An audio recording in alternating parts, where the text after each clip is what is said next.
Bonjour et bienvenue. Aujourd'hui, on s'intéresse à une émission assez particulière, Nu et culotté. Ah oui, et au-delà de l'émission, à la notion de nudité elle-même. C'est ça.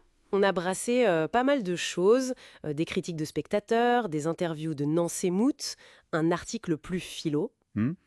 L'idée, c'est vraiment de comprendre ce qui fait le succès de ce programme et ce que ça nous apprend peut-être. Tout à fait. Alors, pour commencer, le concept de base, il est assez fort. On peut le dire. On a donc Nance Thomasé et Guillaume Tisserand-Bouton, Nance et Mout. Mhm. Ils démarrent une aventure, mais, comment dire, complètement nus. Et sans un sou en poche. Voilà. Sans argent, sans rien, juste un rêve à réaliser. C'est le point de départ. Et ça passe sur France 5 depuis un bon moment maintenant, non? Oui, depuis 2012. Et toute l'émission, en fait, elle repose sur quoi? Sur les rencontres. La générosité des gens. Exactement. Pour avancer, pour se vêtir, pour manger, c'est du troc, des services. Partir de zéro, mais vraiment zéro. Et leur équipement, du coup? Bah, c'est hyper minimaliste. Un petit baluchon, des caméras discrètes. Très discrète, j'imagine. Oui. Et leur devise, c'est rien ne sert de courir, il faut partir à poil. Joli. Ça pose l'ambiance. Le but affiché, c'est de réenchanter la vision du monde et de l'humain. C'est ça. Et apparemment, ça fonctionne plutôt bien, les audiences sont bonnes. Oui, j'ai vu des chiffres assez impressionnants. Ce qui est intéressant, c'est comment ils analysent cette nudité de départ. Ce n'est pas juste pour faire le buzz. Ah non, Non. Nance dit que cette vulnérabilité matérielle, c'est comme un médicament. Ça oblige à faire confiance. ça force la rencontre, en quelque sorte. C'est ça. Et Moots ajoute que c'est une décision de chercher le bon en chacun.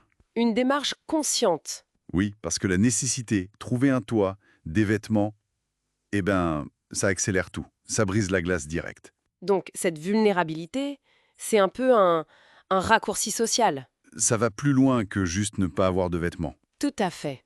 Il parle d'une vraie nudité, celle de l'esprit, se débarrasser des jugements, des a priori. Un idéal. Oui, un travail d'une vie, comme ils disent. Mais là, l'urgence de la situation les pousse à... À y aller plus vite. Exactement. D'ailleurs, ça a un coût. Nance parle d'une sorte de dépression au retour. Ah oui, Oui, un besoin de se couper de tout, de dormir énormément, pour reconfigurer le cerveau après l'intensité des rencontres. Ça se comprend, le contraste doit être énorme. Et le public alors, face à ça, qu'est-ce qu'on lit sur Sens Critique par exemple? eh bien, globalement, c'est très positif. Les mots qui reviennent, c'est authenticité, humanité, optimisme. Ça redonne confiance, quoi. Voilà. Beaucoup disent que ça inspire, que ça donne foi en la générosité des gens. Certains parlent même d'émissions génialissimes. Carrément, ça donne envie de voyager autrement, plus ouvertement. C'est ça l'idée. Mais attention, ce n'est pas non plus l'unanimité totale. Ah, il y a des critiques. Oui, quelques-unes. Certains trouvent que le concept devient un peu répétitif avec les saisons. D'accord. Ou alors ils comparent avec d'autres émissions genre J'irai dormir chez vous. La comparaison classique. Voilà. Et puis, plus rarement, on trouve des critiques qui les traitent un peu de bobos, Hmm. qui profiteraient de la gentillesse des autres, quoi. Cette tension dans les avis, ça nous amène à la question plus large.